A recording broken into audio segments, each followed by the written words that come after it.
Broadcasting live from the Iltv studios located at University Drive. Welcome to Freedom March. My name is Rodney Monker. I'm a Justice of the Peace here in the Commonwealth of the Bahamas. I'm also a member of the local Roman Catholic faith. Today is Tuesday, the 7th of May, 2024. Less than 24 hours after 3, possibly 4 Negro gunmen entered Bainstown and killed Michael, I don't even remember what Michael's name is. Fox. Michael, what? Say it, my spiritual advisor. Well, guess what?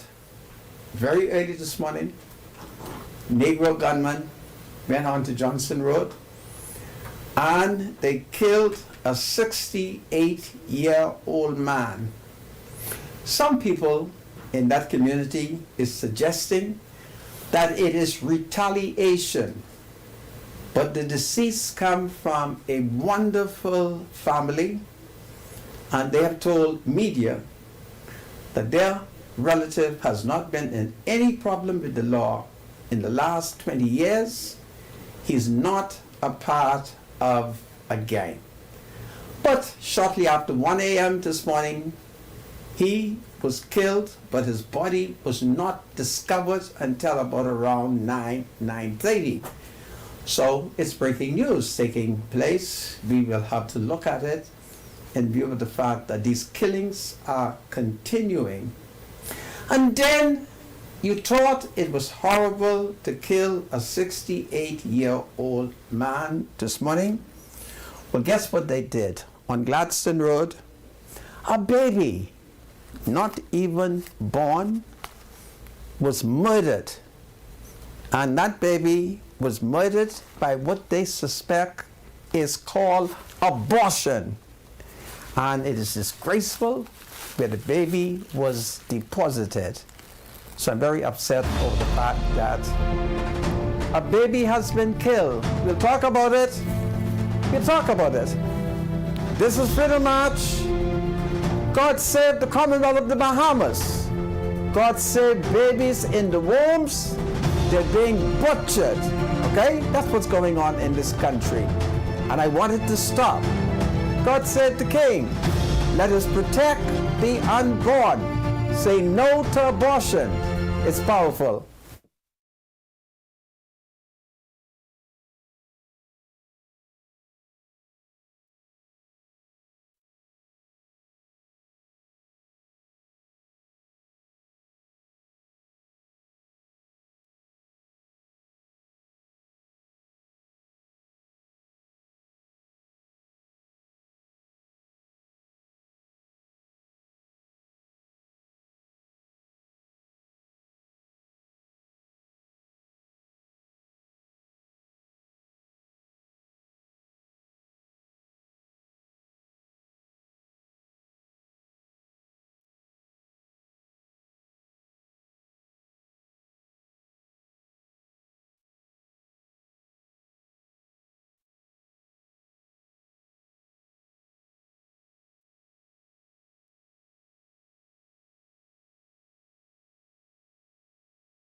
Welcome back to Freedom March. My name is Rodney Monka.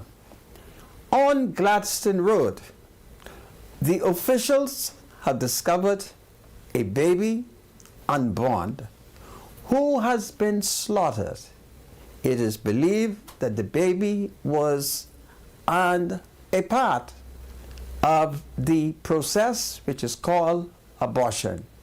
So this baby, it is believed, was aborted.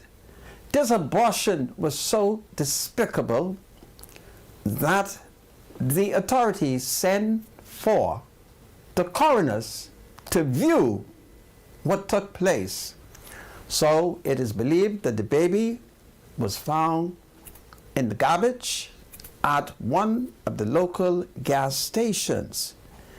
This should be a very easy case for the police to solve, taking into consideration that gas stations do have video cameras. But this is terrible, and I think it is time that we hold men accountable for the abortions. So I'm going to call on men, if you have a female companion and she comes home and she is no longer pregnant, I'm going to call upon you to report her to the Central Detective Unit, because something is fundamentally wrong that we're committing all this kind of killing. What are the facts? There are two sets of people that we are slaughtering practically every day in the country. It is to be noted that the Foreign Affairs Minister and the Member of Parliament for Foxhill, the Honorable Fred Mitchell, told the media how he spoke with the Commissioner of Police, who warned him in the aftermath of the killing of Michael Fox. Michael Fox, you may not be aware, is reportedly the son of the late big man out of Foxhill. I've forgotten his name, but I'll remember his name. And you will recall that he was executed in Bainstown, and the commissioner has warned Fred Mitchell that he could see an escalation in the Foxhill community of tit for tat in the aftermath of the killing of Michael Fox. And you would recall that Michael Fox was killed around 7 a.m. yesterday morning on Fleming Street. So we have seen in the country, reported, the police have been doing a wonderful job in reporting these kinds of crime. But they have not been doing a good job in reporting the many abortions. And I want the Commissioner of Police to do something about it. Certainly the Commissioner of Police must know that he has a duty to protect unborn babies.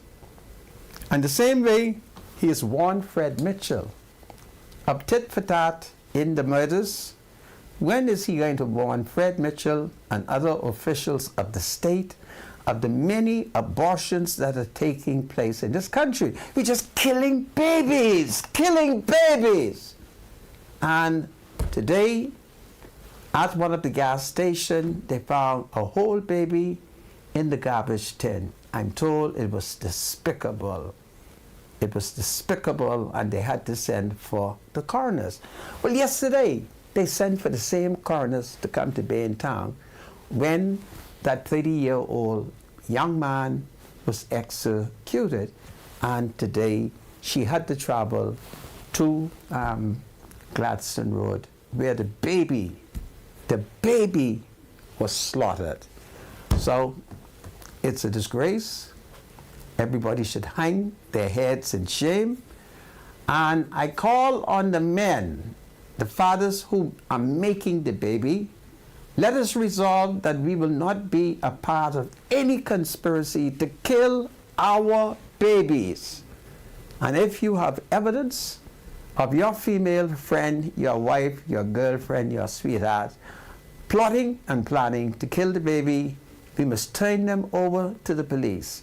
So that is what has happened here today. Baby found in the garbage.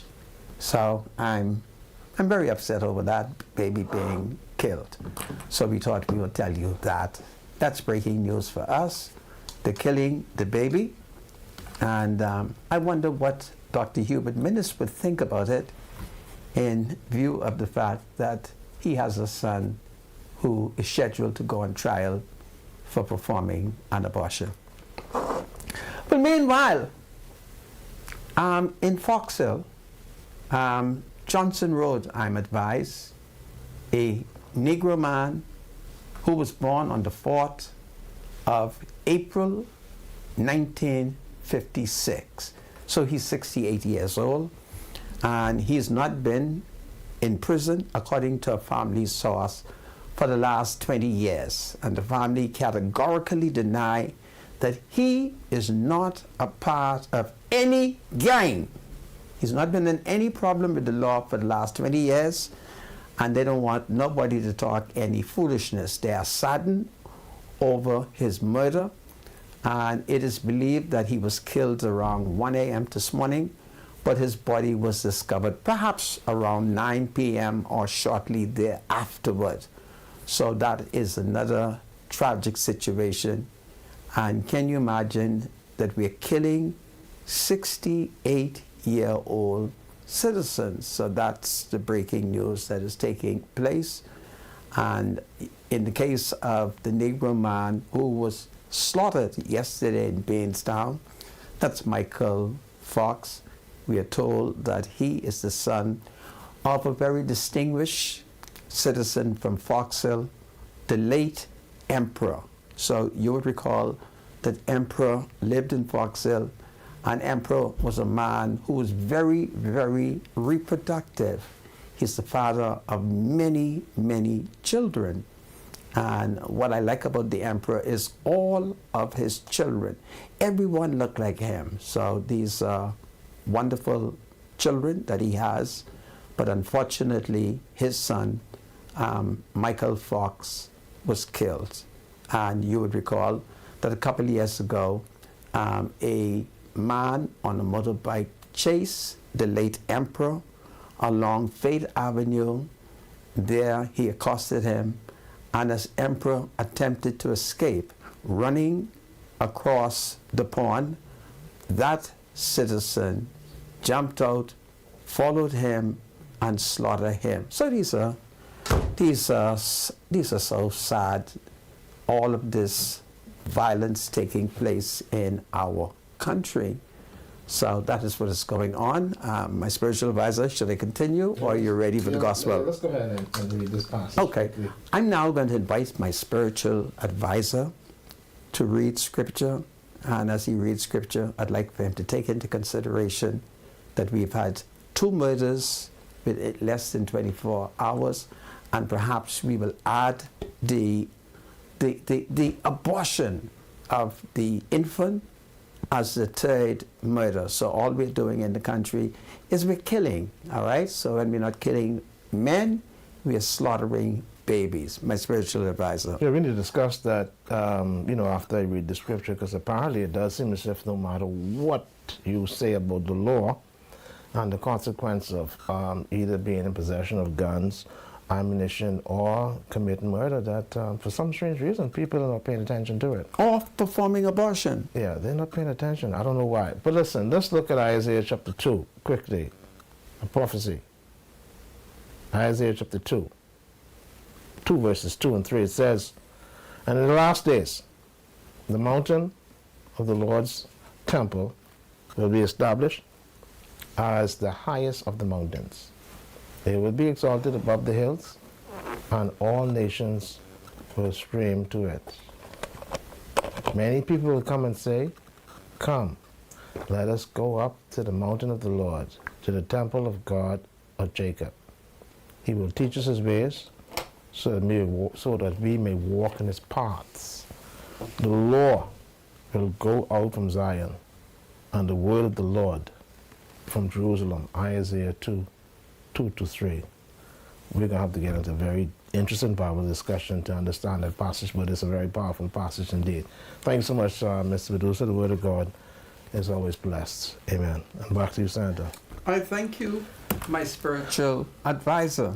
Yeah. So Yes? while it's fresh in my mind, Santa, now something has to be wrong. Is it a mindset? Is it that the government is not doing what it's supposed to do?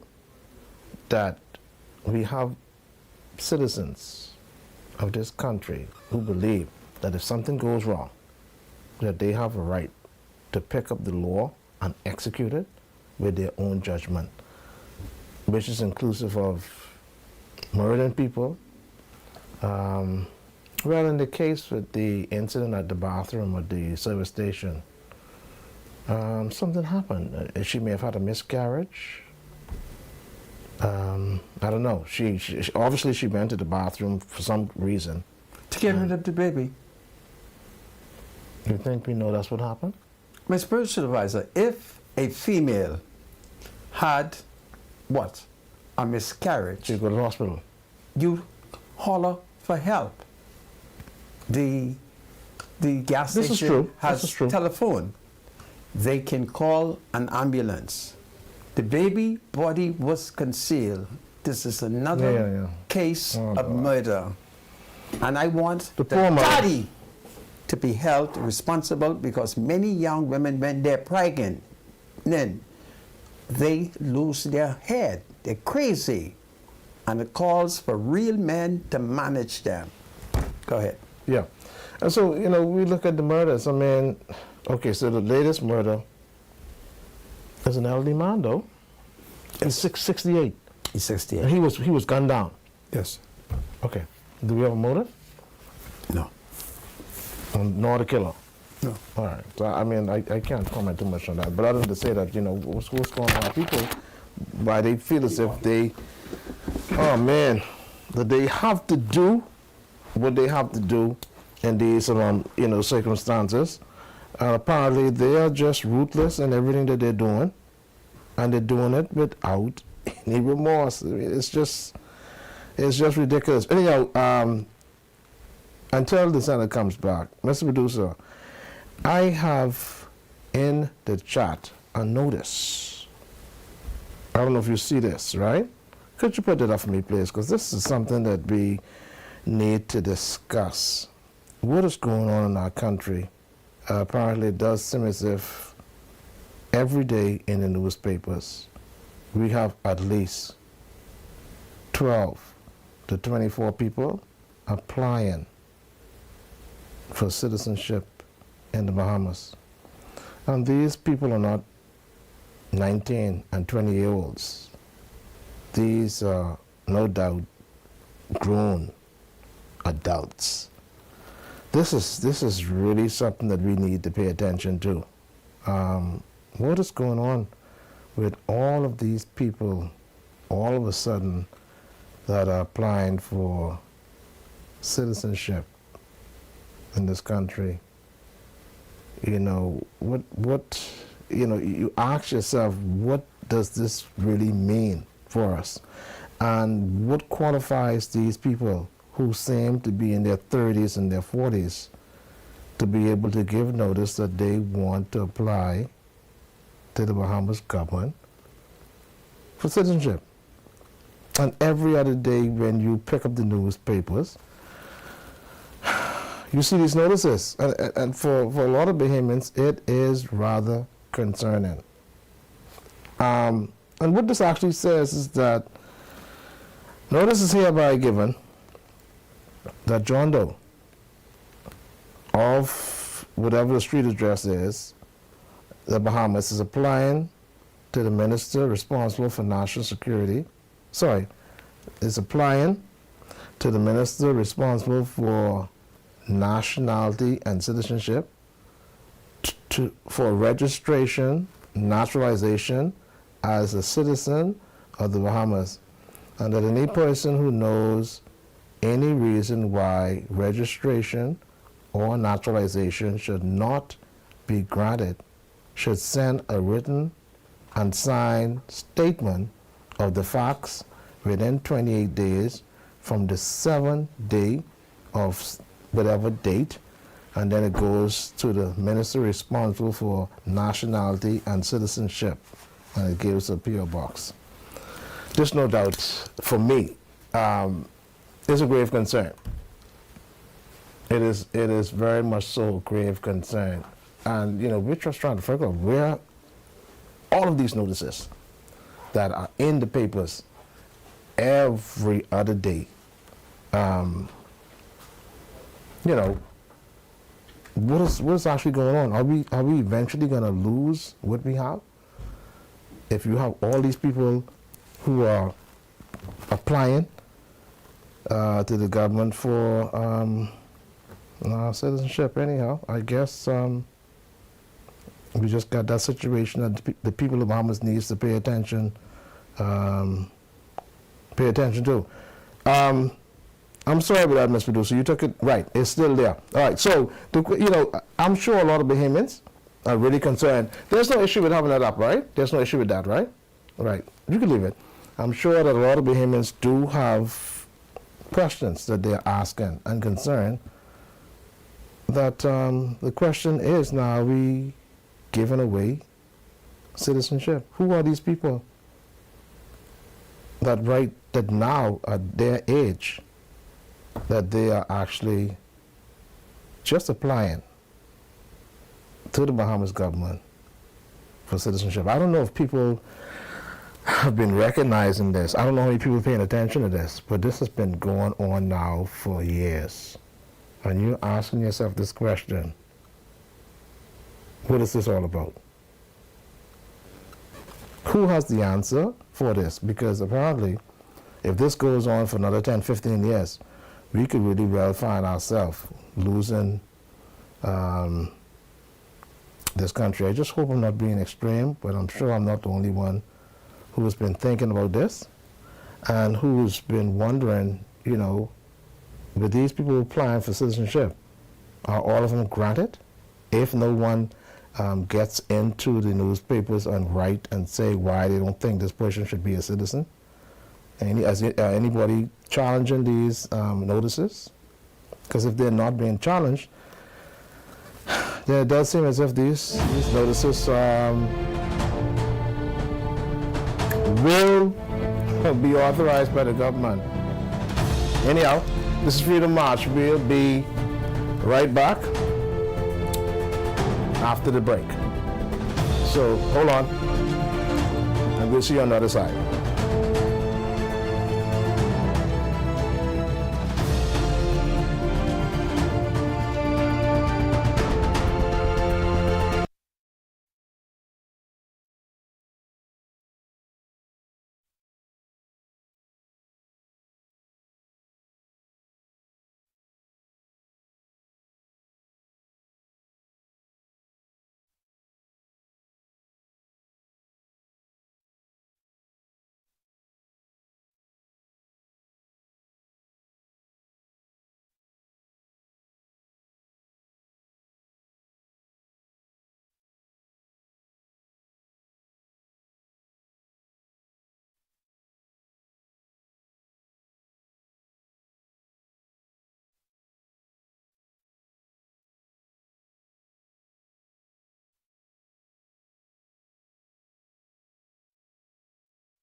Welcome back to Freedom March. My name is Rodney Monker, and you would note that at a point I rushed off studio.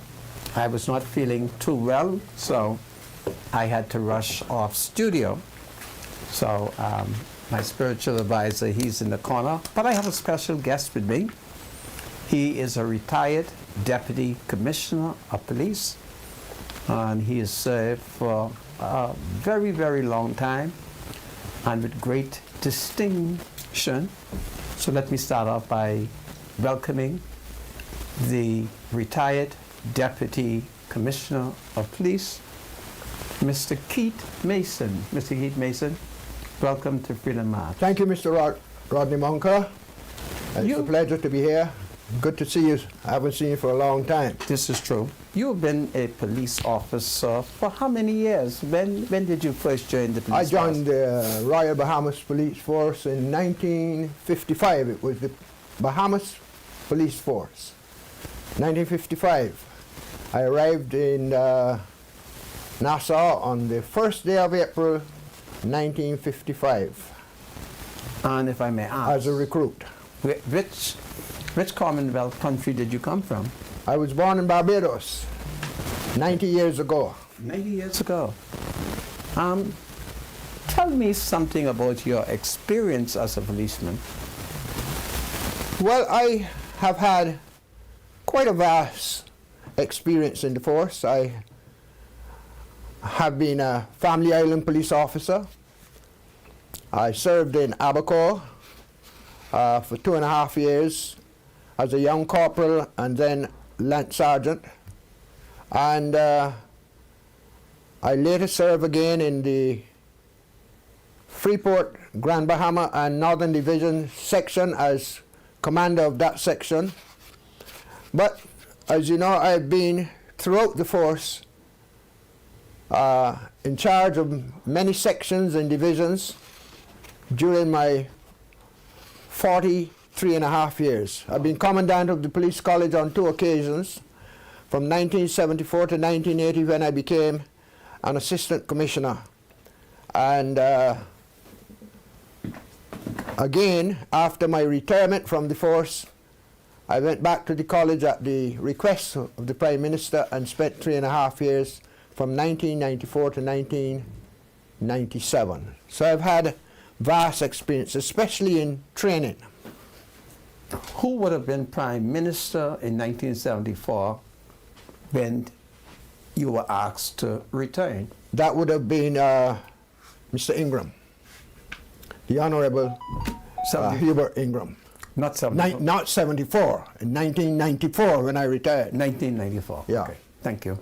So I'm certain then that you could recall some very interesting crimes that would have taken place during the period that you were at the height of your career. Would you like to share one or two with us? Yes, Rodney. I remember several murders. You know, murders were not the action of the day when I was a young policeman. You had, now and then you had a murder. Today you have one a day. Wow. It's a regrettable Yes, it is. occurrence. But you may recall that we had an officer by the name of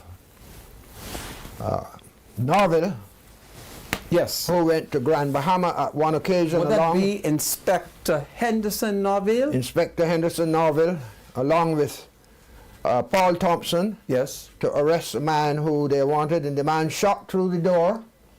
And Norville, who regrettably stood in the doorway, was killed when the bullets came through and struck him. And that was a very sad, sad time. We also had a murder in Palmdale. There was a local constable who was on night duty by one of the banks in Palmdale, and somebody shot him and he died right on the spot. These were incidents that did not occur as they occur today, but they were shocking. Today, it's almost a familiar thing to wake up turned the news on and experienced that we have had 1 or 2 murders during the night or early in the morning. We've had one this morning. We had one yesterday. That is true. What would be your suggestion, taking into consideration that you have served this country with distinction for 43 years as a police officer, if you were called upon to recommend some sort of solution, perhaps to reduce the amount of crime, what would you tell this nation? Rodney, I'm not sure. I'm not too sure that we're going to be able to reduce crime. With the growth in the population, with the number of young people who are not taking the kind of training that we want to give them, their parents who are too young to even train their children who are growing up without the spiritual guidance that you and I have had, and there's that segment of the population that we're going to always have difficulties with in this country. But I am assured that the present technology and the number of police officers that are being involved in solution of crime, we're going to be able to keep up with the investigations and the required protection of the public. In fact, I'm not overly concerned that we are running amok, because it seems to me that the crime that we are experiencing is crime that is narrowed down to a small section of people, gangs, and their related kind of behavior, and the normal person out there need not fear too much for their safety. Those who are involved in nefarious things and criminal activity, they're the ones who need to be aware of what's going on. You know, the insidious thing that is happening is that many of our people want to get rich too soon, and there are those who want to peddle in drugs and commit crimes, and they don't seem to realize that the police force today is trying desperately to keep up with the technology that is necessary to uncover their crimes, and they're going to be caught. I am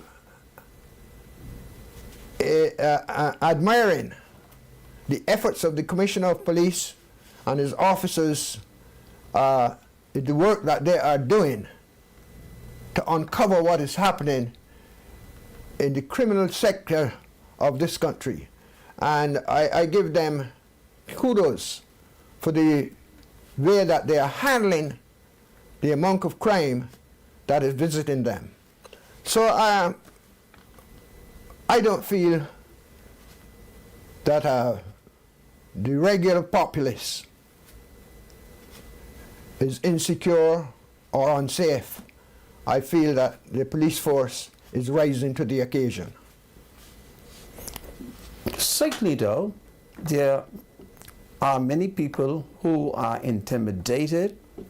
What perhaps can the police do or society do that could perhaps reduce the amount of crime, the amount of murders specifically? Well, let me say this country does not belong to the police. This country belongs to the populace. And every citizen ought to take arms up, and by arms I don't mean a gun or a cutlass or a knife. They need to come to the realization that protecting the country is not only the duty of the police, but it's the duty of every citizen to look after the country. Everybody must keep their ears pricked and their eyes open, report criminal activity, report anything that is unseemly, and get themselves involved in protecting this country, which is their country. So every man is called to arm. Protect your country. Give the police the information that you may have.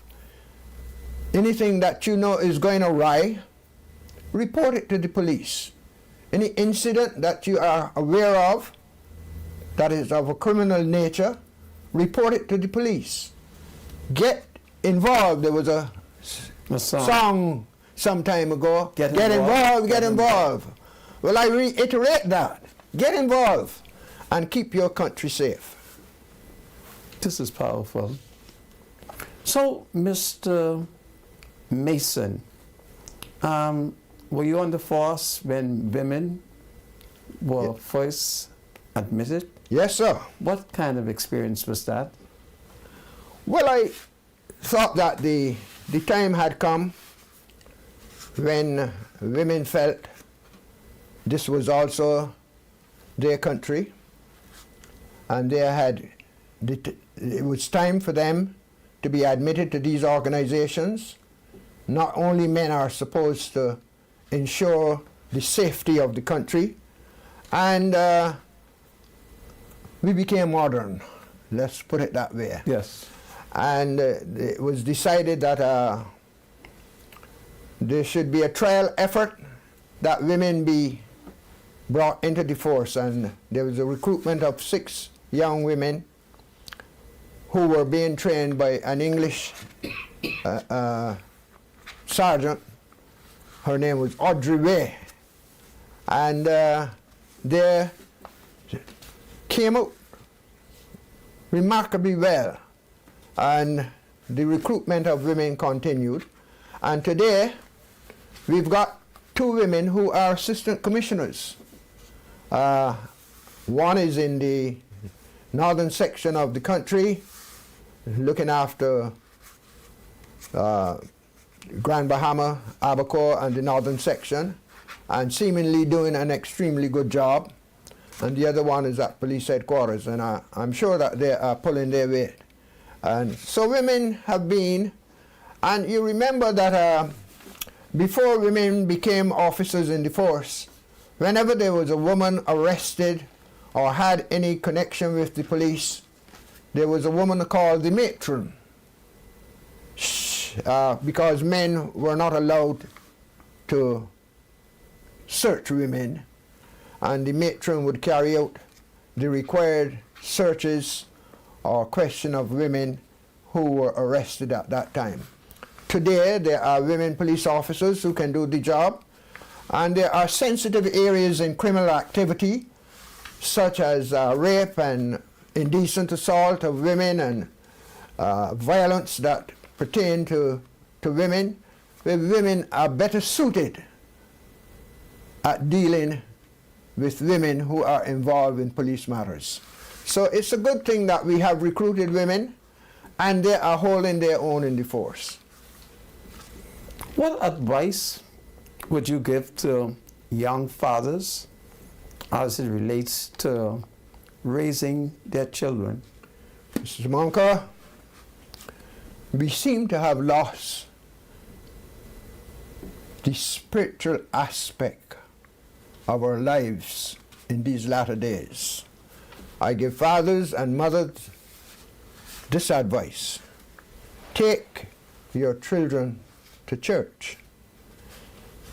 Help them to read the scriptures, for therein you will find all the information you need to guide you in your life.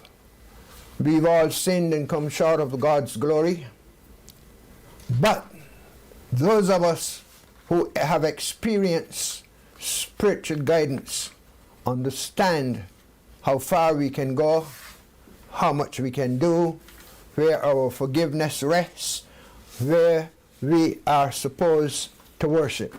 And so that's one of the first things that I would advise parents to do. Get the children spiritually acclimated. Secondly, let your children be involved in social aspects, clubs, boys and girls movement.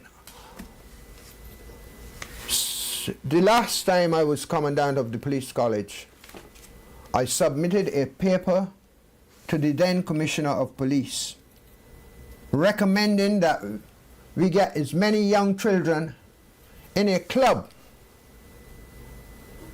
At the time, there was a wooden building on the airport road here near to the police college, and I even suggested that we use that as the center for these children.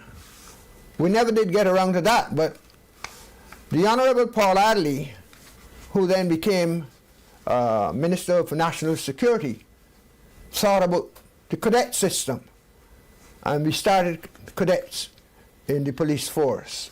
And now almost every government operation has a cadet system. Excellent thing.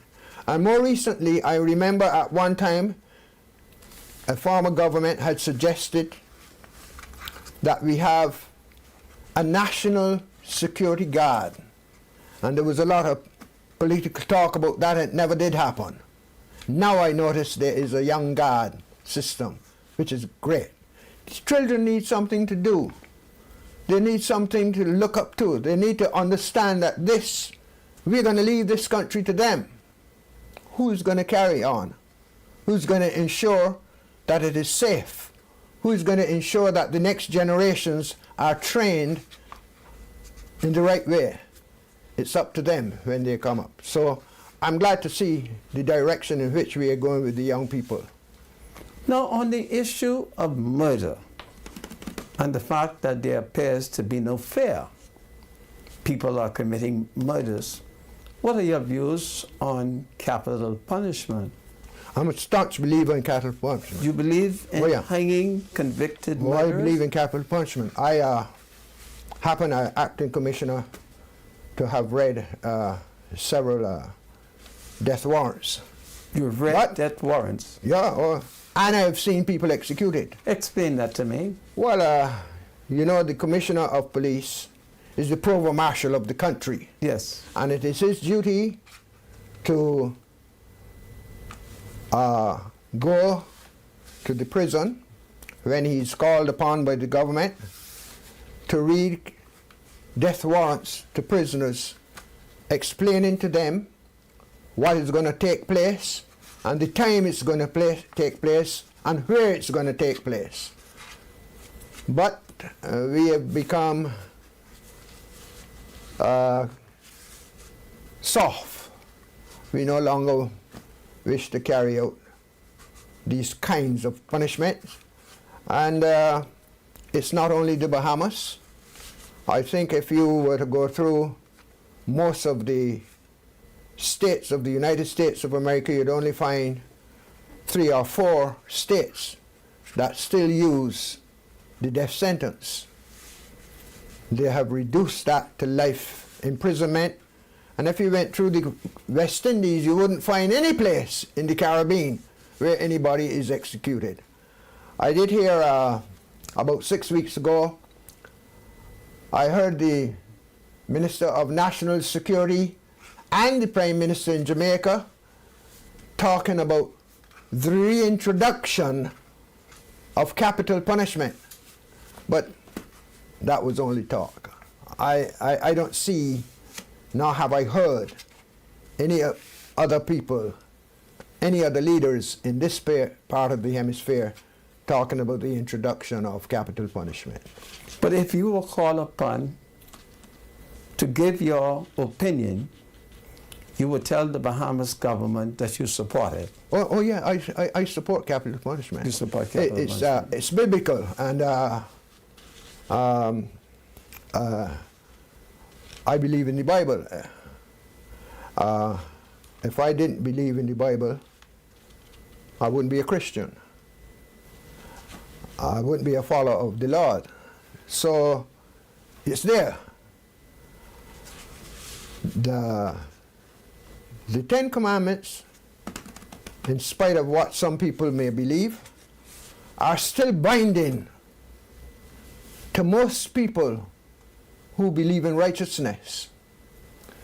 And I believe in the 10 Commandments. And one of those commandments tell you should not murder. Since your retirement, I understand you have written a book. Yes, I have, sir. Would you like to tell me something about that book? Yes. What? Some, Tell me about the book. let me tell you, when I was 9 years old, and I'm now 90, one day my mother said to me, Keith, I want you to remember what I'm going to tell you today. You were born to lead men. Well, That statement she made. Why she made it, I don't know. What caused her to make it, I don't know. When Paul Farquharson was inducted as Commissioner of Police, I was sitting next to Albert Miller, who later became Sir Albert Miller, yes. and he said to me, Keith, have you written that book yet? I don't know what book he was talking about, because he and I never discussed writing a book. Right. Well, his daughter, who sat next to him, said, Albert, have you written a book? And we had a good laugh. But through the years, I never forgot what my mother said to me. And I decided one day, I'm going to tell the story of my recruitment, my training, and the work that I did in the Royal Bahamas Police Force. And that book, Mr. Monka, Yes. is here. It's named after what my mother said, Born to Lead. Born to Lead. Wow. What a beautiful book this is. Born to Lead. Born to Lead. Wow. Well, Not only have I told the story of my life, you haven't signed this yet, have you? no, I am prepared to sign it for you, sir. Okay. Sign it, because I think I was born to lead. I thought so too. This is powerful. Now, I didn't think that you were born to lead today or yesterday, Wow. because you and I have been friends for many years. Many years. Many years. Many years. In fact, I have several incidents in which you and I discuss things. That is true. And one of them stand out most significantly in my life. That is true. When you told me there was a young constable who had given up working Yes. because he was not being treated well. Daniel Barr. And I told you to go home, Yes. get Daniel Barr, and Yes. send him to me. I did, as And you you instructed. sent him to me, and I put him back in the force. I didn't send him where he was working before. Right. I sent him to another area, and I left the force, and I think I left him in the force. He has recently retired as an officer and a gentleman. That's So I want to great. thank you. So you see, I've always had a wonderful relationship with the Royal Bahamas Police Force. For my father once served as a policeman. Did you know my father? I knew your George father well. Gilbert Monker. My father, your father, and I were comrades. Your father was an inspector. I was a young constable and sergeant. And I must tell you, Rodney, when I joined the police force, there weren't many men who could make a charge and put it before the magistrate court. Your father was one of the only officers in the force who could write This a is proper powerful. charge and put it before a magistrate and get it done. But your father was a very brilliant young inspector. Thank you. And the thing about your father was, he wasn't a forceful man. He was very compliant. He loved people, and he would talk to the younger people, and he would lead the younger people. He was a man that we could love. Thank you. Yeah. Thank you. Well, as you can see, the retired Deputy Commissioner of Police, Keith Mason, he celebrated 43 years on the Royal Bahamas Police Force, and I'm so honored, and I'm going to show off. He's signing this wonderful book for me. So, Mr. Major, as we are drawing near, I'm going to give you the last say. What is it that you want to say to the country? First of all, how much are books being sold for, and where can people find these books? Well, Later on, I'm going to have a launch, but Okay. right now, I have books at my house, and, Okay. and they're going at $45 for each book. $45. That's Yeah. reasonable.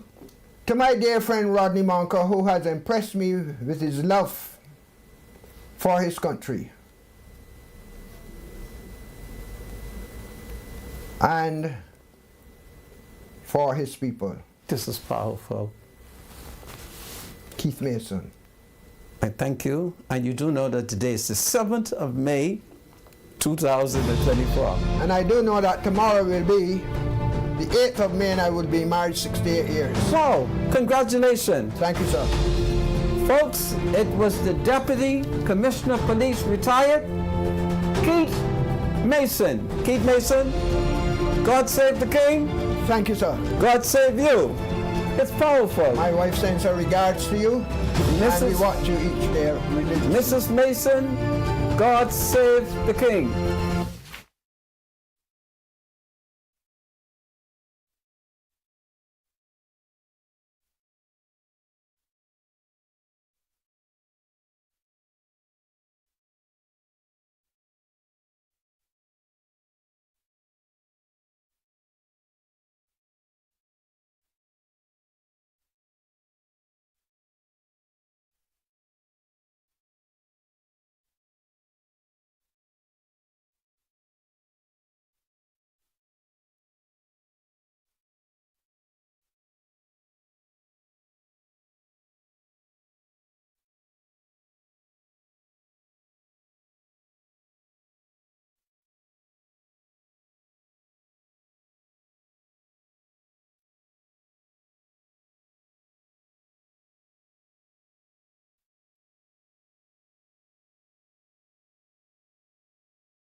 Welcome back to Freedom March. My name is Rodney Monker, and of course it is birthday time.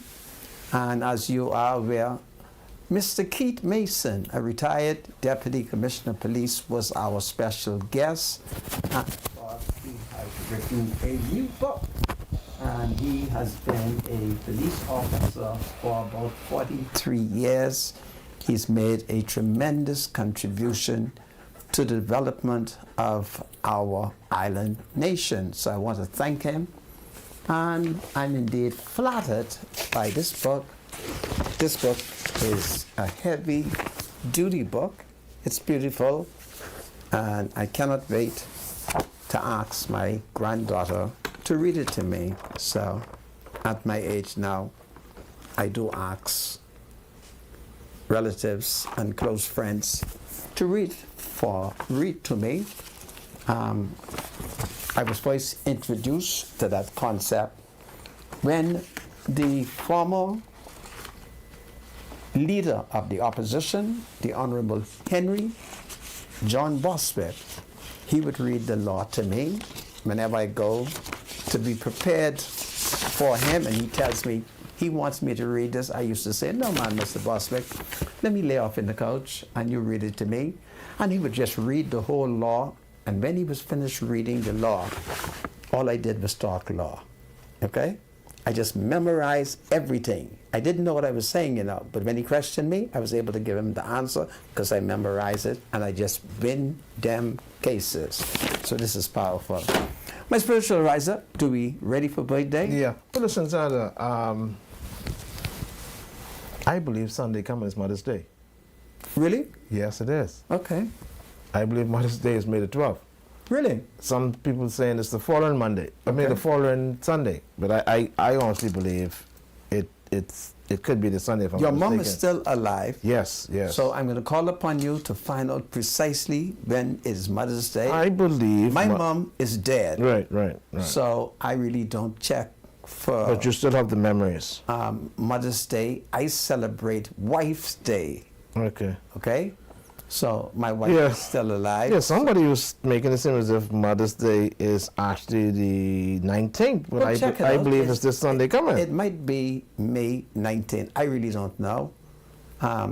Okay? It is this. Okay, thank you much, my sister. It is Sunday coming. Sunday coming is Mother's Day? Yes, Sunday coming is in fact Mother's Day. Really?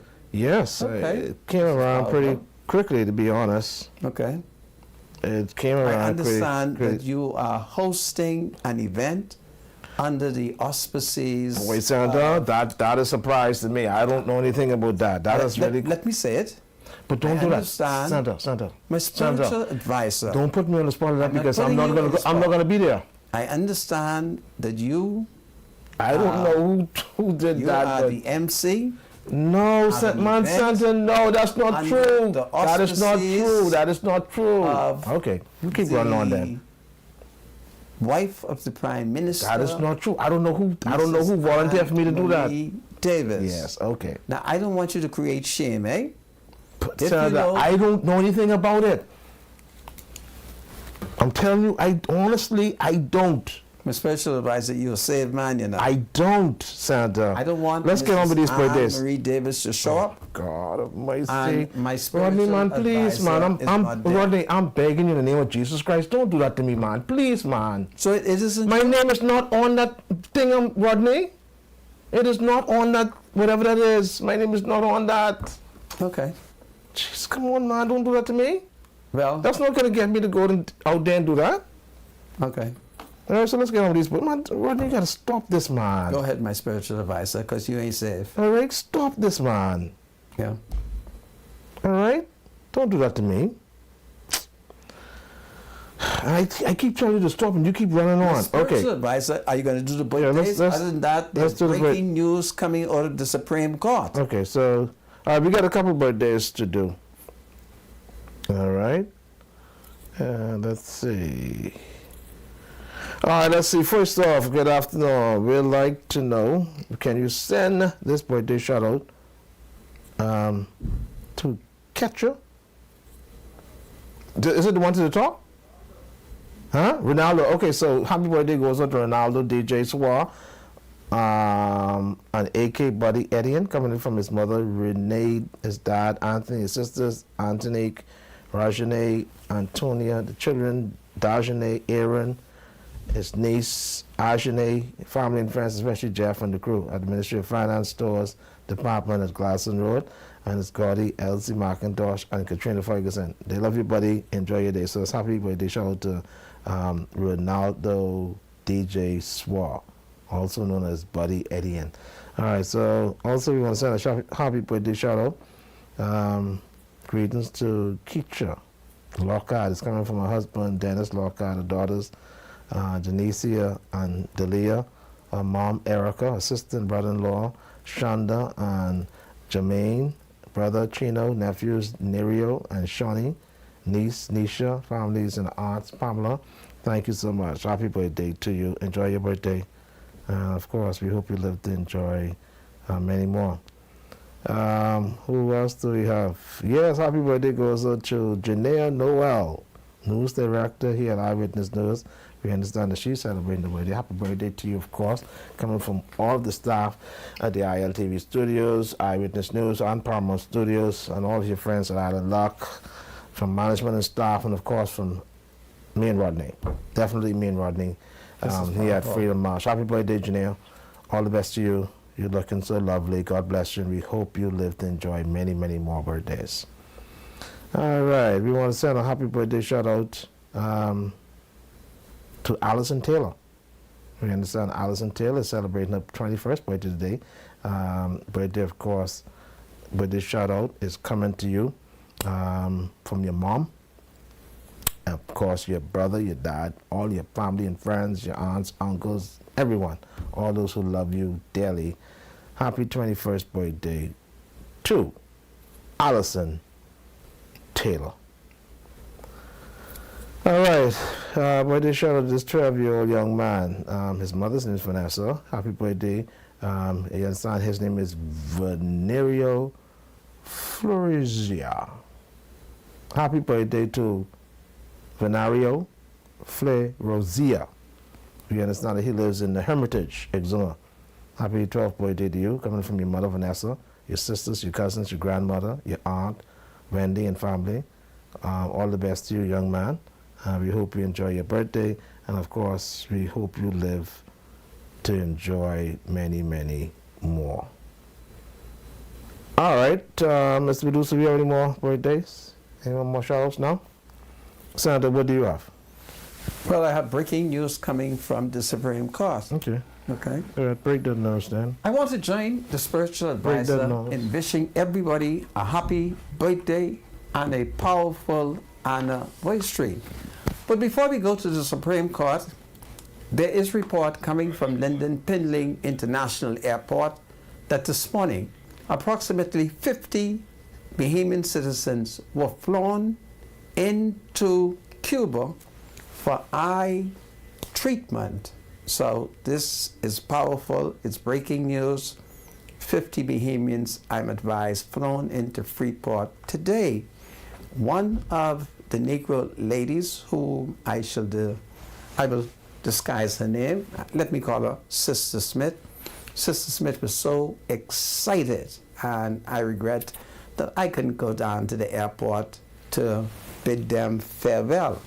So scores of Bahamians have been going to Cuba to have their eye treatments, and scores of Bahamians have been returning and proclaiming how their eyes have been healed based on Cuban revolutionary medicine. So that is wonderful. In the Supreme Court today, Long Island Member of Parliament Adrian Gibson and a number of Negro citizens are on trial for fraud and other things like that. In the witness box is his cousin, Rashay Gibson.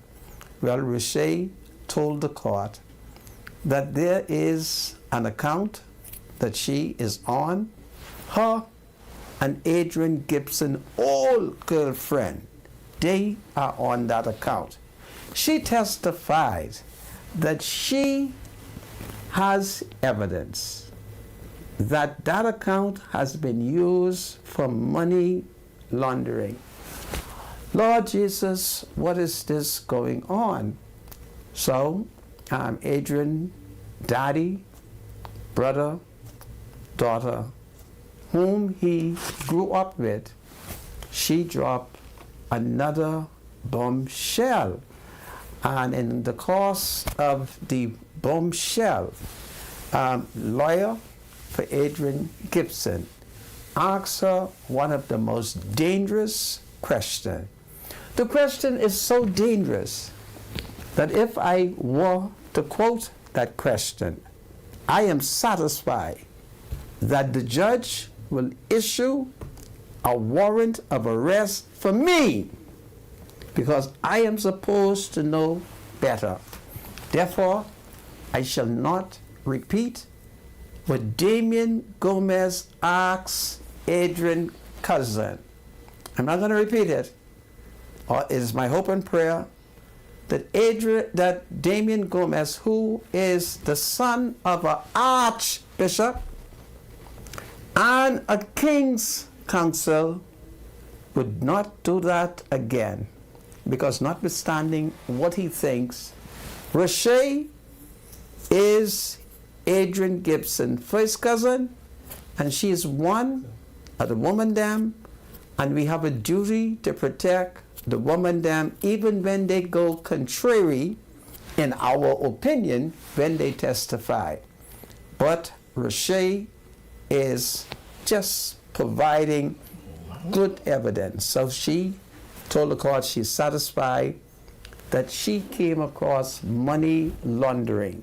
So in other words, she has suggested to the court that the money laundering, the money launderer is that F&M, Member of Parliament for Long Island, the Honorable Adrian Gibson. This case is going to go down in history as perhaps one of the most powerful fraud cases that we have seen in the modern Bahamas. Man, this is a case. Man, this is a case.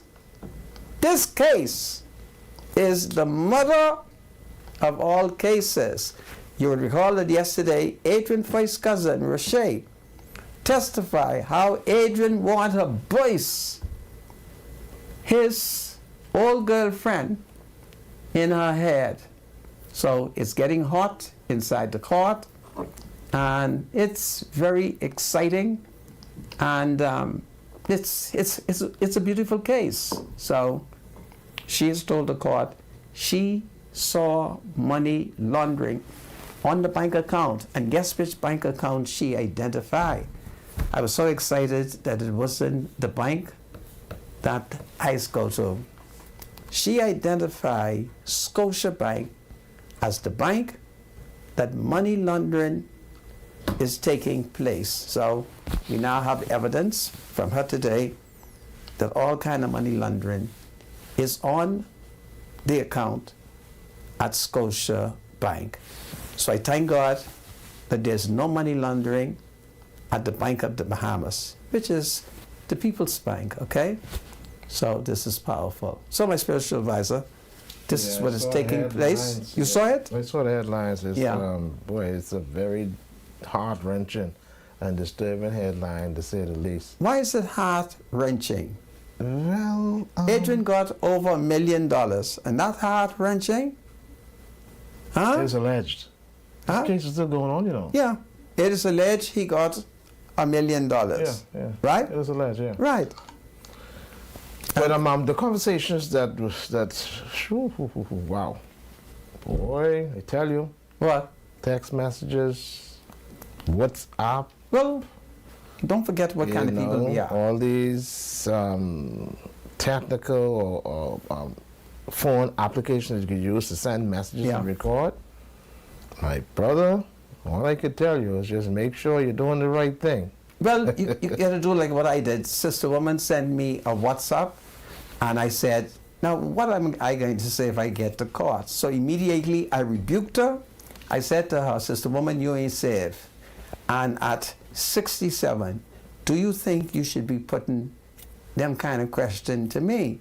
Because I old, and my fathers hate me. Yeah, so I mean, when you look at what we see in the papers, and the stuff that's Which being paper did you see there? Tribune. I think it's on the front line. The Tribune. The Tribune. Do you if I'm know not who mistaken. paper that is? That doesn't matter right now. It's important The to note. no, That paper. no, don't do that. That is important. My They're just reporting My an spiritual incident. advisor. A case is going on in the court. My Now, the spiritual owner of the advisor. paper has nothing to do with what's going on in the court. My spiritual Right advisor. or wrong?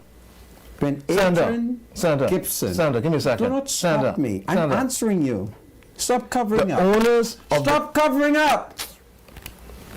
The Tribune, as you are aware, was left by will by the late Sir Etienne Depuch, Eileen Depuch, Karen's father. Sir Etienne also left $100,000 for each of the children. And Oh, what you bring all in these the will, business for, to man? keep quiet because it's public record. In the will, Sir Etienne say, any of his children who demand their share of the $100,000, Mrs. Eileen Karen is to treat them as if their dad didn't leave a dime for them. Now you may not be aware that Adrian Gibson and Eileen Depuch Karen are tight. When he was called to the bar, who do you think accompanied that Negro to be called to the bar? It was You? Mrs. Eileen Depuch Karen, the Conky Joe daughter of the late Sir Etienne Depuch. I'm able to speak authoritatively because Sir Etienne had one through Negro friend in the whole of Baintown, and it was me. Watch out for me. It was you who did what? Who was his friend? Let's see. Okay, there's a Tribune. Gibson wanted to bust ex-brain. Oh, man. Well, understand man. what Adrian, you see, Cousin makes what is claim. emerging is, Oh, wow. is that his ex-girlfriend, Adrian, lost faith in her. It's big money. Imagine you come across big money and you can't trust the woman. Okay? Adrian needs to be like me. Whenever I come across a couple of dollars, the woman who comes close to that money, I trust her. I tell her, I say, listen, this couple of dollars, what we can do? What we can do with this couple of dollars? Just make sure, whatever you do, you buy me 3 green Haitian banana, some Haitian codfish, and some steamed tuna. And whatever you do with your children there, I don't mind. See, that's me. But when Adrian saw that bank account, his cousin testified, all kind of things. So this is what is going on. So the people of Long Island, they're being educated as to what is taking place in our courts. And as I told you, Damian Gomez raised one question that almost broke down the court today. I can't tell it to you because the court is going to be upset with me because I'm a JP. See, I'm a justice of the peace. And as a justice of the peace, I'm a part of the judiciary, a low part. You see? So it would be very improper for me to reveal what Adrian Gibson, not Adrian Gibson, Damian Gomez, forgive me, not Adrian Gibson. Damian Gomez asks Roche one of the most powerfulest questions. And listen to me. It was sad that in her honesty and in her innocence, she started to answer him truthfully, which could then stab justice in her most vital parts. The media is not going to tell you this. See, the only person who's reporting this case properly is me. Okay? So I would hope that Damian Gomez will not do this again because he is the son of a preacher man. So it's a beautiful case taking place in our courts, and it's a lesson to all of us in politics that we have to be very careful very careful. So for the record, I wanted to be clear that Adrian Gibson is not threatening, by the evidence, his son, mom. He's not. It appears that he still loves her. He has threatened the woman that he left his son, mom for. And in the case of that woman, she's a lawyer. She's trained, she's well educated, and she's not grassroots. In the case of his son, mother, she's like me. She's grassroots. Okay? So that is what is taking place in our country as Adrian Gibson get ready to support the nomination and election of Dr. Hubert Minnis. So we have to make sure that Hubert Minnis lose, because if he wins, then I am satisfied that Minnis is going to do a lot of hanky-panky, okay? So this is what is going on in our country. Do you have any comments, my spiritual advisor? No, I have to, tomorrow, I guess this afternoon. I was so busy today. Yes. I need to go and take a look at what is actually being reported in the papers. Okay. But it does seem as if Long Island MP Adrian Gibson allegedly said in text messages that he sometimes wanted to burst his ex-fiance's brain and that she screwed him over by blaming him. As the criminal trial of Mr. Gibson and others resumed yesterday, Rochelle Gibson, who was previously charged with Mr. Gibson and Ford, has claimed the Long Island MP told her this via text message, which she read into evidence in court. The correspondence happened in 2021 after Mr. Gibson had, I guess, consulted. And got elected. Right? Yeah. Allegedly, he gifted her $10,000. Mr. Gibson said she received the funds before the 2021 general election. Around the same time, news surfaced that she and Mr. Gibson were involved in alleged corruption.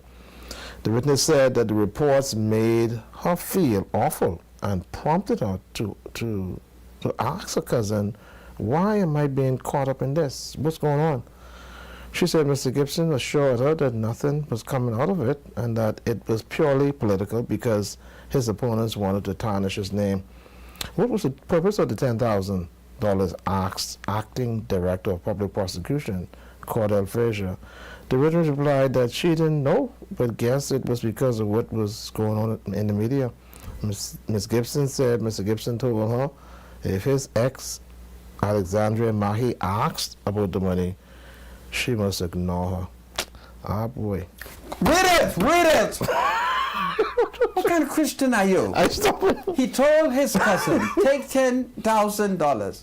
And if my old girlfriend, Alexandria Mackey, question you, you just Ignore her. So it was a part of the money laundering.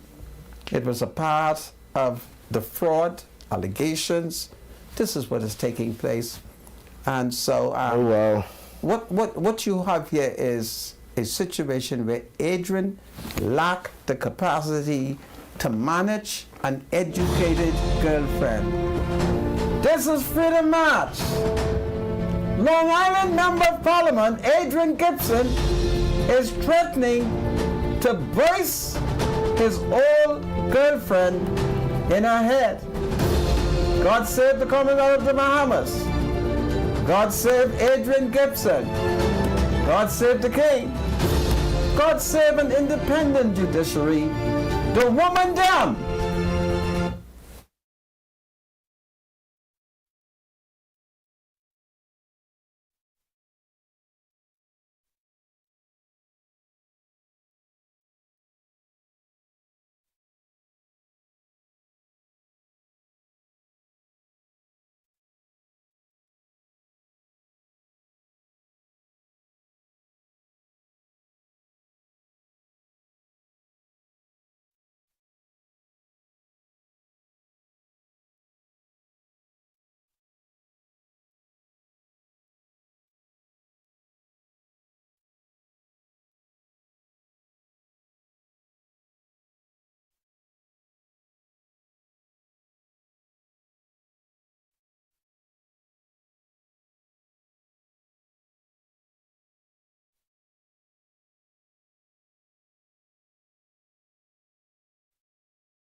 Welcome back to Freedom March. My name is Rodney Monka. Bradley Road is my spiritual advisor. And in Harbor Island, there is an academic crisis. School, according to parents, have not been meeting because for some reason the water on Harbor Island has been cut off. So the people have no water. And the people of Harbor Island, they can't bathe. So they're not able to bathe off. Their children are unable to bathe. And then they are having problem with the electricity. So they even can't warm water. So they're very upset. And from about 6 a.m., a mother at Harbor Island, she woke me up to complain that there was no water on the island. They had 4,000 tourists. They were so embarrassed that the tourists them will not be able to bathe. So I'm going to start off by suggesting to the Education Minister, Glenys Hannah Martin, she should get together with Brent Simnett and send some bucket of water down to Harbor Island. I think that is what is needed because something got to be wrong, that Harbor Island people are not able to catch a bath. So that is terrible.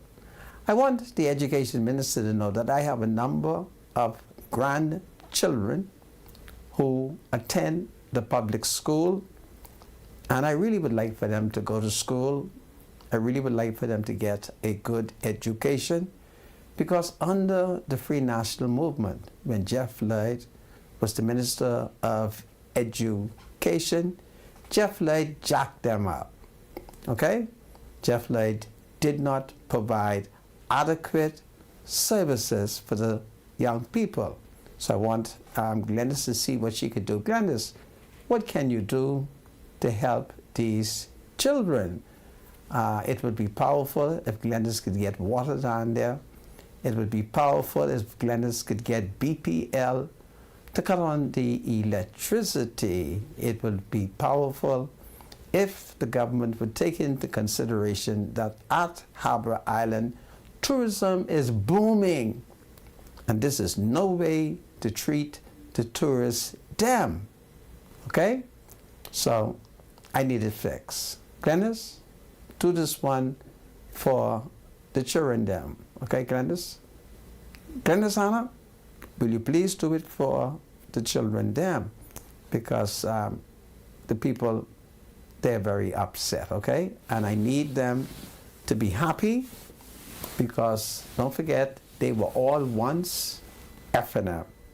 And I persuaded them to abandon the F&M and come over on the PLP side where they will find fresh drinking water, fresh bathing water, and an abundance of electricity. So it would be good if Glenys could solve that problem for me. It would be powerful. And so, as I move to open the phone line, it's breaking news again. A man was found murdered in Johnson Road this morning. A baby, they performed an abortion on a baby, and the baby body was found in a gas station dump.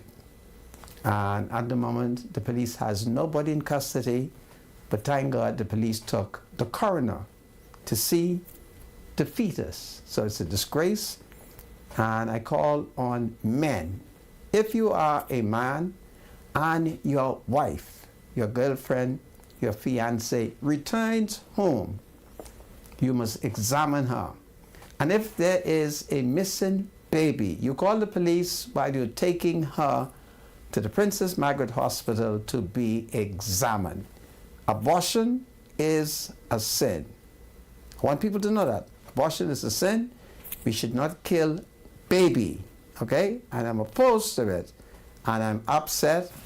And I'd like to announce publicly that I got a statement from a Haitian activist.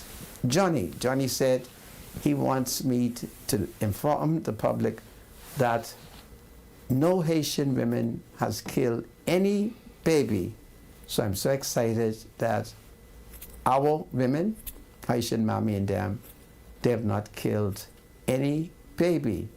And it would be good if Bahamians would be like the Haitian women and do not kill no babies. So I'm happy. So I want every Haitian to keep an eye out.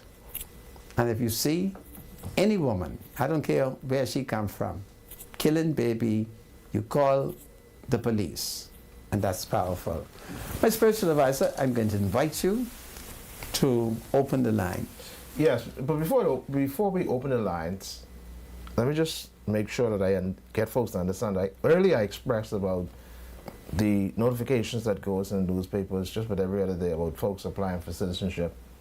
And I think I'm within my right to question why is it that certain people at a particular age is doing it. And I think I can figure out, I know why. Who's applying? Well, we have a lot of people, like people who on work permit. They may have been on work permit like maybe 15, 17 years. And they're applying for citizenship? Yeah. Really? Or they may be, foreigners who decide they want to be a part of the Bahamas. Okay. I'm just saying that they're mostly Haitian nationals. Okay. Right? But, that's the subject. We'll deal with that tomorrow. But what I want to do, two things I want to clear up quickly. I want to do a late birthday, and I apologize to management for this. I want to do a late birthday happy birthday to Lamont Kelly. Lamont Kelly is celebrating his birthday. It's coming from his grandmother, Viola Kelly. Sorry, Creola Kelly, forgive me. Coming from his grandmother, Creola Kelly. His mom, Judy DeVoe. His aunts, Rochelle and Dira, and Michelle Kelly. His sisters, Keisha, Rika, and Kim. Uncles, Michael and Arundel. Nephews, Yvonne and Ethan, and also Madison and Deja. So, happy birthday, Mr. Lamont Kelly. All the best to you, and we hope you enjoyed your birthday, and we hope you live to enjoy many, many more. Also, circulating on social media, that had to be cleared up, circulating on social media, some folks, there's this announcement that is alleged to be circulating on social media. A notice of new garbage collection policy effective the 30th of May 2024, where it states allegedly that there will be no further garbage collection services carried out from the following places. It says commercial places, properties, apartment complex, bars, business places, home-based businesses, rental properties, restaurant shops, right? So we're understanding that the government now has released a statement and saying that the graphic below, which is being shared across Bahamian WhatsApp group, is misinformation and does not reflect any changes in the government of the Bahamas garbage collection policy. So I've seen this all day on social media, but apparently now this is being rebuffed, and the graphic below, which is being shared across Bahamian WhatsApp groups and social media, is misinformation and does not reflect any changes in the government of Bahamas garbage collection policy. I just thought I would share that with you. So the lines are open on 323-7775 is the number to call, 698-0775 and 698-0776. You can feel free to call us. What's on your mind? Call us so we could talk to you and find out exactly what's on your mind and how we could have a good, sensible, and also provocative conversation. Welcome to Freedom March. Caller, you live. You live, caller, go ahead. Hi, good afternoon, Mr. Sandra? Good afternoon, my dear. Father name on the list, please. Your father? Yeah, man. And my mom. Okay, just 1 second, my dear. No problem. Let's start with your mom. My mom name is Linda Wallace. Really? Yes, sir. Your mother has a wonderful name. I always Thank you. love the Wallaces.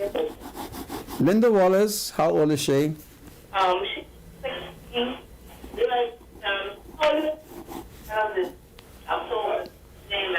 She born October the 6th, 1956. Okay, October So 16, 1956. 1956. She's older than I am. And what is wrong with her eyes? I think she has cataract. Cataract? Yes, sir. Okay, this is powerful. And is she on the island of New Providence? Yes, sir, now. Okay, and what is her telephone number? You could put 813. 813 3, yes. 88 88, yes. 52. 52. Yes, sir. Okay, and now let me hear from your dad. What's his name? His name is Cedric Evans. Pedrick? Oh, sorry, Cedric Stubbs. His name is Cedric Stubbs. Yes. Okay, Cedric Stubbs. Okay, this is great. And how old is Brother Stubbs? 75. Wow, you have a old daddy, 75. And what is wrong with his sight? We got cataract. So, He got cataract as well. This is powerful. I'm sure you have an old daddy. Cataract. My daddy was 82. And then, of course, what is his telephone number? 801 Repeat it.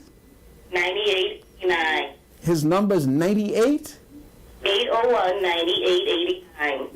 801 98 89. 89. This is great. Is he on the island of New Providence? Yes, sir, not also. Okay, and do you love him with all your heart? Yes, sir. Well, I'm going to Sir. put his name on the list. God bless you, eh? You too, sir. Thank you. All right. All right, take care. 323-7775, 698-0775. Welcome to Freedom March. Call you live. Yes, good afternoon. Good afternoon. Spiritual advisor. Yes, sir. Marco, So, you remember the story of the woman who was caught in the act of adultery? Yes. sister woman, yeah. Yeah. You know why? You know what Jesus said to her? What did he say? Ask your spiritual advisor. He'll kill you. He's a spiritual man. Yeah, so what's your point with that, though? I'm talking about the Adrian Gibson case now. Okay. Jesus said that he without sin cast a stone. Oh, If I was a hallelujah. juror on that case, I would have found him not guilty because all of them are a bunch of thieves. No, I don't. Even those who claim crown, all of them are a bunch of thieves. So why did you try? I thank why you did you try for your yeah. comments. Why bring in an adultery story into I thank you for a your story? comments. Anyhow. All right, we got you. Thank All you. right, yeah, take care. 323-7775 is the number to call. 698-0775, 698-0776. Welcome to Freedom March. Call you live. Good afternoon, Spiritual Advisor. Good afternoon. All right, do us a favor, please. You have some talking in the background. Could you turn your radio or your All TV? right. You have to turn it down first, please, so we don't get the All right, feedback. hold on. All right, Hey, ready. Mr. Mark, how you doing? Thank you, sir. All right, I'm calling for my mother. Okay, let's start with your mom. Their name is Joan C. Neely. Joan, Yeah, Joan. C. Neely. Neely. How does she spell her Neely? Neely. Oh, that's beautiful. And how old is she? 80 years old. 80 years old. Yes, sir. And what is And wrong? she Go has ahead. cataracts and glaucoma. Carol. This is from Freeport. She lives in Freeport? Yes, sir. This is powerful.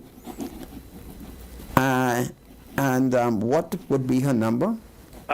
646 2614 646 2614. 2614. Okay. And what is your name? Ian Neely. I'm a son. Ian. Yes, sir. Wow. Okay. Ian Neely. How old are you, sir? No, nothing's wrong with my life. Oh. Okay. So just your mom you're reporting. Yes, sir. Okay. Well, God bless your mom. You're a wonderful son. Blessed is the son who looks out for the medical benefit of his mother. Thank you, Thank you eh? very much. Okay. All right, you're welcome. That's great. Good son. 323-7775 is the number to call. 698-0775 and 698-0776. Welcome to Freedom March. Call you live. Hello. Yes, go ahead, caller. You're live on TV.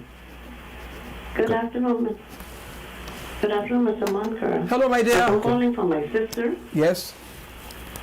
Yes, for her eyes. What is her name? Janice Lopez. Is that capital Janice? That's correct. And Lopez is capital Lopez. Yeah. How old is she? That's correct. How old is your sister? She's 63. Okay. And what is wrong with her? Cataract. Okay. Is she on the island of New Providence? Yes, she is. This is great. And then, of course, what would be her telephone number?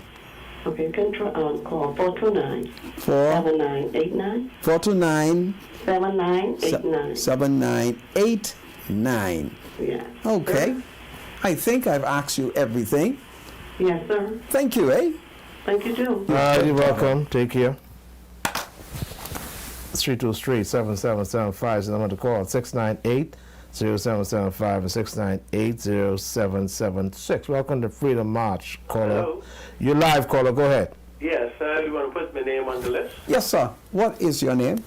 Stephen Baker. Stephen Baker. Yes, Brother Mongas. Are you from the Grove? You know, Black Village. Really?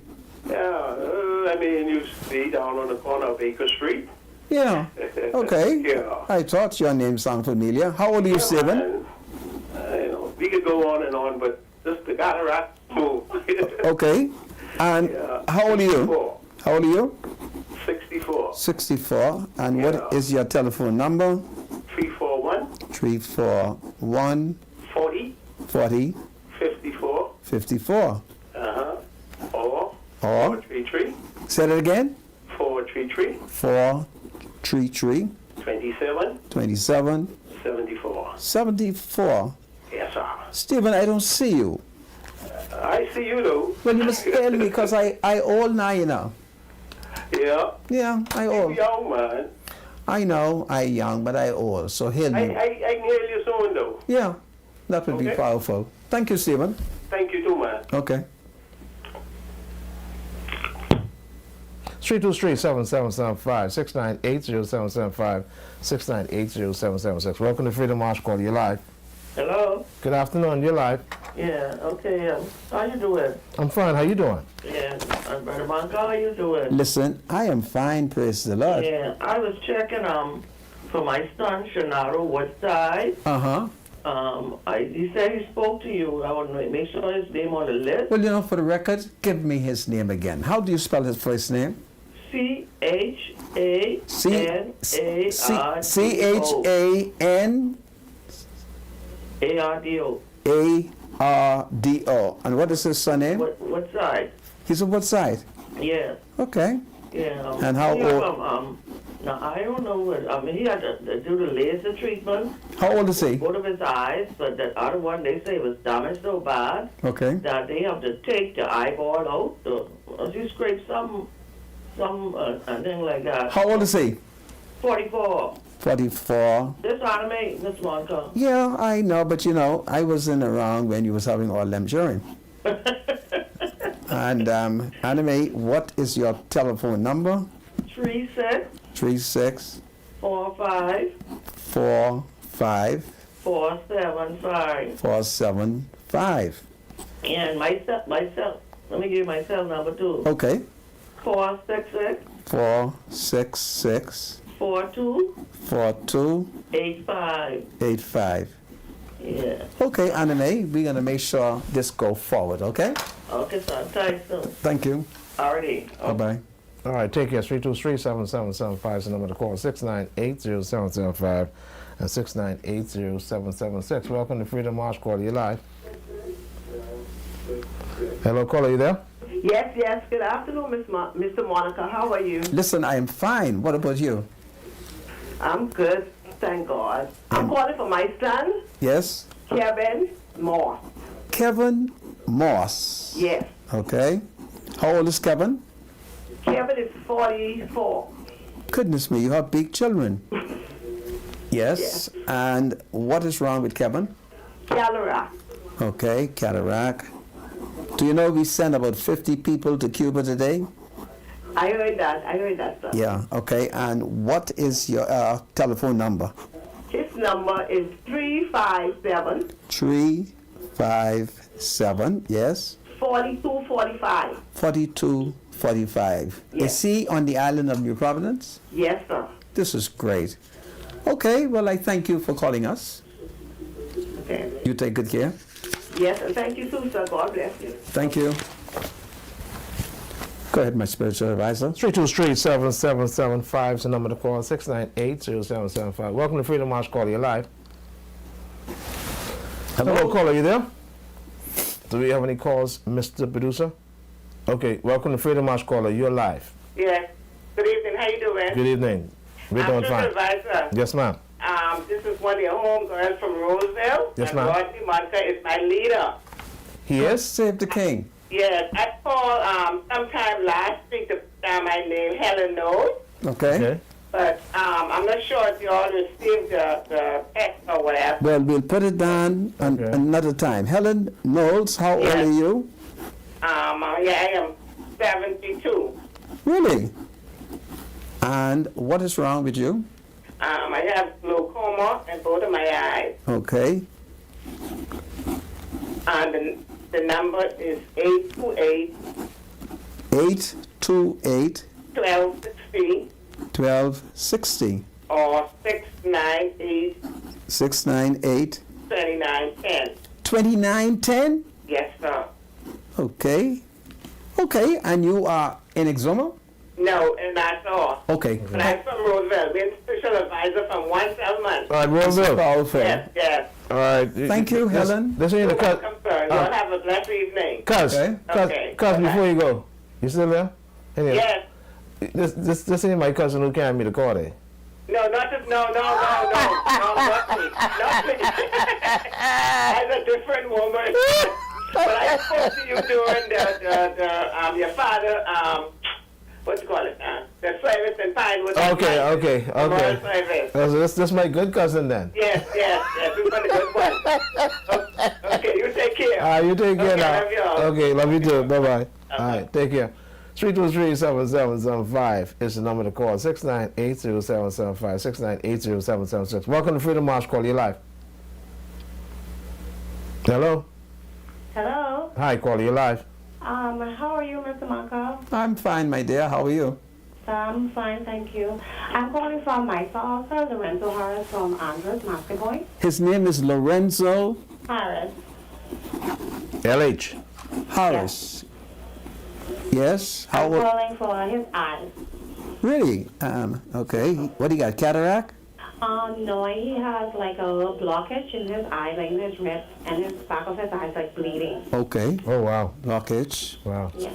Okay. And what is his telephone number? 471 471 4905. 4905. Is he on the island of New Providence? No, sir, he's on the island of Andros. Oh, he's in Andros. Yes, I know as Andros. Okay. Well, we got to take care of Androsian, not Yes, of Andros. course, we watch you every day. I am the woman then. Well, woman, behold your leader. Yes, sir, I will. Thank you. Thank you. All All right, right. you're welcome. Okay. Bye. Bye-bye. 323-7775 is the number to call. 6980775 and 6980776. Welcome to Freedom March Caller. You are live. Good afternoon. Good afternoon. Social Advisor. Yes, sir. How are you? Good afternoon. Can Dr. I? Monica, Yes. I'd like to put in an appointment for my aunt. Okay. What's her name? Her name is Thelma Boleg. Thelma Boleg. Bolek. I love her name. And what is her telephone number? I'm going to give you my number because I will have to be the one to do Okay. everything for her. No problem. 464 464 8725. 8725 Uh-huh. And- Or 445 or 445 4168. 4168. Is she in Nassau? Yeah, she's in Nassau. And did you tell me her age? She is 75. I think between 75 and 76, but Okay. she's 75. I'll put 75. And of course, she has cataract? Yeah, I don't know exactly what's wrong with her, but I know she has a problem with her eyes. I think Okay. it's cataract. Okay. Well, I'll put a question mark to it. Thank you. And thank you, You're a good niece. Thank you. Yeah, that's my godmother too. Oh, really? Well, Yeah, she's you're- my godmother too. She's my mom's sister. Okay. This is powerful. Take good care of her. You too, yes, sir. All right, no problem. Welcome to Freedom March. Oh, sorry. Thank you so much. Take care. Are you still there? No, she's gone. Okay. Welcome to Freedom March Caller. You're live. Good afternoon. How do you do? Good afternoon. How do you do? Wonderful. Great. Benjamin DeMerit Jr. here. Yeah. I just want to say something right quick because I want to make sure that I have a clear understanding. With respect to the Prime Minister's address in Grand Bahama, the Commerce Chamber, it was said, though, the claim they owe nothing was supported by nothing, and the Prime Minister reminded us that GBPA said that they owe the government no money. We learned that GBPA did not have any evidence or facts or proof to support that they owe nothing. Now I want to ask you. You're going to have to call us. Hold on. You have to call us back tomorrow. I'm so sorry. We're at the end of the show. This is freedom march. God said, hold on, I can take your call afterward. This is freedom march. God saved the Commonwealth of the Bahamas. God saved the King. My spiritual advisor. Until tomorrow, if it's the Lord's will. Do well. Absolutely. God save the King as we wrestle against the devil. Amen.